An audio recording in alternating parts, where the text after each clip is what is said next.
Bonjour les amis, bonjour à tous les amis. Alors en ce 10 mai, je vous propose de faire un semis. Voilà, c'est un jour, nous sommes la Saint-Solange. En plus, on est dans une journée, jour racine. Donc c'est super les amis. Ouais, moi je vous invite à faire un semis, vous savez, de betteraves rouges. Ouais, on est au mois de mai, on aurait pu le faire en avril. Je suis un petit peu en retard, mais vous savez qu'on a eu beaucoup d'intempéries. Allez, on va attaquer ça. Alors, mais qu'est-ce qu'il y a les amis? Mais qu'est-ce qui se passe là? Qu'est-ce qui se passe, Rocco? Qu'est-ce qui se passe là? T'en fais bien du cinéma avec toutes tes poulettes. Alors les deux derniers là, comment ça va les deux derniers là? Hein? Toujours en train d'observer les trois poules qu'on a. De ce côté par là, vous pouvez pas y aller avec le grillage.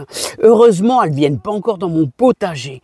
Voilà, elles viennent pas encore dans mon potager. Oh les amis, on va avoir de la belle cerise. Alors Rocco, comment ça va Rocco? Est-ce que le moral est bon? Est-ce que tu es prêt à semer des betteraves rouges? Est-ce que tu es prêt à semer des betteraves rouges? T'as pas l'air très intéressé? T'aimerais bien piquer dedans, hein? T'aimerais bien piquer dedans. Bon alors les amis, mais ouais, les amis, regardez, quand on voit les oies qui commencent à écarter leurs ailes, ça je peux vous dire qu'ils commencent à faire bon, hein? Bah ouais. Oh là, t'es pas trop copain avec l'autre. Je sais que t'es pas trop copain avec l'autre. Bon alors les amis, betterave rouge. Alors vous aimez une betterave rouge? Oh, moi je vais vous donner un petit peu une petite recette avec la betterave rouge. La betterave rouge, on va semer la noire d'Égypte. Vous savez que quand vous en avez un petit peu de trop, vous pouvez les repiquer. Bah ouais, les repiquer en laissant un bon 20 cm. Un bon 20 cm, parce que chez moi, elles deviennent grosses. Hein. Et qu'est-ce que j'allais dire? La noire d'Égypte. Mélanger, couper en petits carrés après l'avoir ébouillanté, bien sûr. Hein, après la cuisson à la vapeur, vous l'ébouillantez. Et donc, vous le coupez en petits carrés. Alors, comment je fais avec aussi surtout une bonne échalote et aussi avec un peu de persil. Et c'est à tomber. Allons-y les amis.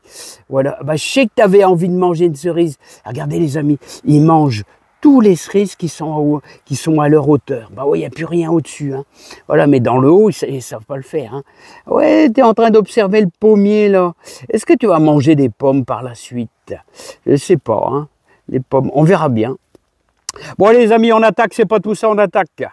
Voilà, ça commence à chauffer. Voilà, bon là on a sorti le short, là. Depuis quelques jours j'ai sorti le short. Mais il va bientôt falloir, on est en fin de matinée, que je couvre un petit peu là les amis. Hein, parce qu'après, c'est pas facile. Allez c'est parti, on attaque les amis. Allez, notre semis.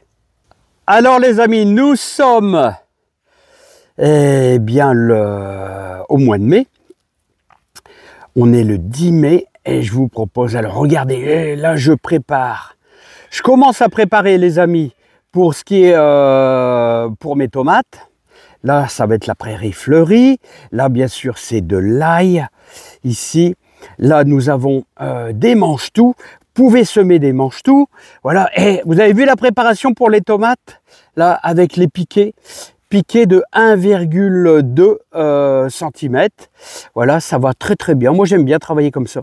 Hein, et je préfère travailler sur un genre de torsadé comme ici. Ça va super bien. Hein. Il n'y a pas de problème. Qu'est-ce que j'allais vous dire aussi? Là on a semé des épinards. Alors des épinards aussi, n'oubliez pas, c'est avec une toile de jute pour l'instant. Alors il faut 8 à 10 jours. Hein. Donc il y a pas mal d'humidité. On a planté des oignons. Vous pouvez encore planter les oignons sans problème si vous en trouvez comme ça. Hein. Vous n'êtes pas du tout. On est dans les temps quasiment. Hein. Voilà, et là c'est des radis avec des carottes. Et là, on a ressemé des carottes avec des radis, toujours avec la technique de la semoule. Et si vous voulez intensifier la chaleur, vous faites comme moi, hein, si vous voulez intensifier. Ça permet ainsi, regardez, hop, d'avoir un tout petit peu plus de chaleur. Voilà, rien qu'avec votre bâche. C'est une bâche semi-transparente, hein. Voilà, il ne faut pas non plus une chaleur trop forte. Vos salades, alors là, c'est de la Gudgeon d'or, j'aime bien parce que la feuille est super tendre. Alors, n'hésitez pas, quand on a 2 jours de chaleur assez élevée, de bien les arroser, hein. Voilà, même vos grosses paresseuses, moi j'arrose tout bien. Mes poireaux, bah, ça se lance doucement. Là, bon, on va aller un petit peu plus vite parce qu'il y a du boulot quand même, les amis. Là, les échalotes, regardez comment elles sont belles. Là, je les ai arrosées un petit peu, là, légèrement. Hein, parce que ça commençait à être un peu sec. Là, c'est de la prairie fleurie. Vous pouvez semer des haricots tous les jours, les amis, tous les jours. Oignons, oignons dans Posta. Là, c'est notre ligne de persil. Là, nous avons repiqué les céleris. Ouais, vous pouvez repiquer vos céleris, les amis. Ça, il n'y a pas de problème. Il n'y a pas de problème. Là, ça va être encore un petit enclos qui sera destiné aux tomates, là, hein, parce que, ouais, on va faire pas mal de tomates. Et je vous présente, les amis, les graines eh ben, de betterave rouge noire d'Égypte, là, voilà, betterave rouge noire d'Égypte. Voilà. Bon, allez, c'est parti. J'espère que vous avez préparé un peu de terreau horticole, voilà, tout simplement. On a fait, comme d'habitude, notre petite saignée.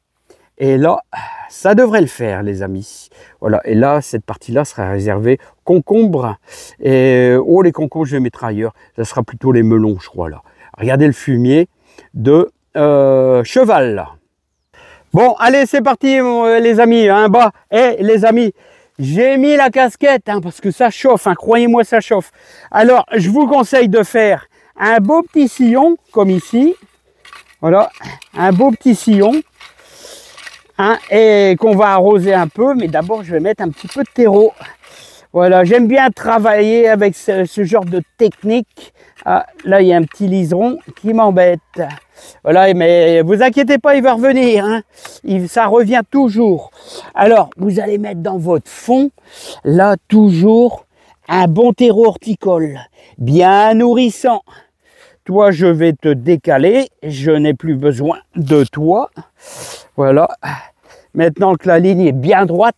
Ah, les amis, on adore faire une ligne bien droite, hein, c'est important. Hein. Moi, ici, c'est comme le 14 juillet, c'est-à-dire tout le monde est en ligne. Voilà. Alors, ça vous donne une bonne base de travail pour votre graine. Le fait de travailler comme ça au terreau. Moi, j'aime bien travailler au terreau. C'est génial. Vous avez beaucoup plus de réussite quand vous travaillez au terreau qu'avec de la terre fine. Enfin, moi, j'aime bien. Vous avez un bon départ avec des carottes, avec des semis de poireaux, parce que bah, c'est nourrissant, hein. C'est nourrissant, hein. Un bon terreau, un terreau horticole, les amis. Hein. C'est un terreau agrémenté avec, bien sûr, des engrais à base d'algues, choses comme ça. Voilà notre base. Alors sachez que, ouais, n'oubliez pas, la betterave rouge, noire d'Égypte ou les autres betteraves rouges se repiquent, hein, vous pouvez les repiquer. Hein. Ensuite, on va faire un bon mouillage. On va bien mouiller notre ligne bien large. Voilà. Faut pas hésiter, les amis, il faut pas hésiter. Hein, et ça va chauffer. Voilà. Alors si ça chauffe vraiment fort, les amis, vous pouvez redonner un petit coup ce soir. Hein. Voilà, au début, il va falloir leur donner un petit coup de main. Ça, il n'y a pas de problème. Hein. Voilà. Et là, on va semer. Alors, ce qu'on peut faire, c'est faire 2 lignes en une. Voilà. Et en essayant d'en mettre une tous les 3-4 cm, oh, le 5 peut-être, hein. 5 cm. Hein. Voilà. Les betteraves rouges. Je vais essayer de vous faire voir ça plus précisément. Ah ouais, quand il y en a 2 qui sont collés l'un à l'autre, ça me plaît pas trop. Les amis, c'est pas bon. Je suis arrivé là. Alors voilà.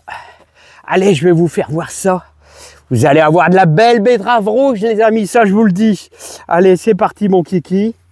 Hop, on attaque.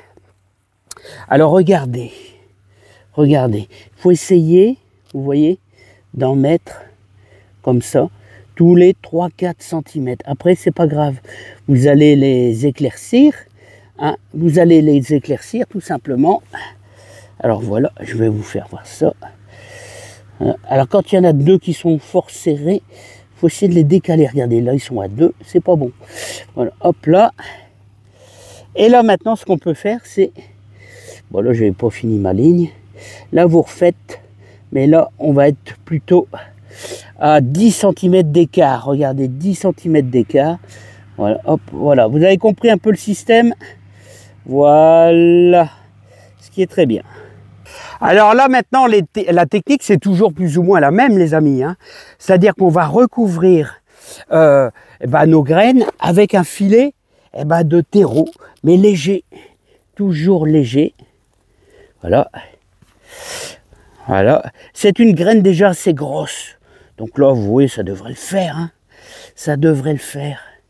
C'est une graine déjà assez grosse. Voilà. Voilà. Alors, est-ce que vous voulez de la précision? J'aime bien vous donner de la précision. Moi, c'est ça le plus important, c'est de vous donner de la précision pour réussir votre semis. Voilà, j'aime bien vous donner le maximum de mes petites connaissances en jardinage. Voilà, donc on va recouvrir, vous voyez, la graine, tout simplement. Voilà, à la volée. Voilà, comme si qu'elle était enfouie, vous voyez, normalement. Comme si qu'elle était enfouie normalement. Voilà, j'espère que... Bon, là, vous voyez, c'est une graine quand même assez grosse. Hein. C'est une graine qui fait quand même 3-4 mm quand même. Donc, on peut quand même en mettre un petit peu plus de terreau dessus. Voilà. Bon, bah là, je pense qu'on est bien. On est bien, on est bien. Maintenant... Vous connaissez l'astuce la plus importante, le plombage, le plombage, le plombage. Allez, on attaque le plombage. Voilà, le plombage pour avoir un bon contact de votre graine avec le sol. Voilà, ça c'est déjà une bonne chose. Alors les amis, après avoir bien plombé et faire tout cet ensemble, voilà. Et bien, il reste encore une seule chose à faire, les amis. Et bien, on va finir avec un petit peu d'eau. Allez, par-dessus, un petit peu d'eau. Hop, voilà. Voilà, alors on a un sol. On a, à la base, on a un sol bien humide. On a un sol bien humide. Voilà, un sol fertile avec notre terreau. Voilà, et ensuite on recouvre avec à nouveau notre terreau. Notre graine a une très bonne base de départ. Voilà, vous pouvez faire la même chose avec des carottes. Prévoyez plutôt du terreau de semis pour recouvrir vos carottes. C'est quand même un petit peu mieux. Et n'oubliez pas pour les carottes, une petite touche personnelle, un petit peu de marc de café à la volée comme ça pour empêcher la mouche de la carotte. Voilà, les betteraves rouges, rien de compliqué. Voilà, en général, c'est pas trop mangé par les limaces. Enfin, chez moi, ils sont pas trop attaquantes, en tout cas. Hein. Bah voilà, les amis. Betterave rouge, c'est fait. Bon, bah j'espère que vous avez fait votre semis de courgettes. Et j'espère que vous avez aussi de belles tomates. Parce que, attention, on va attaquer les tomates, les amis. Allez, à bientôt. Mais ça sera pour de nouvelles aventures dans le jardin. Allez, bye bye.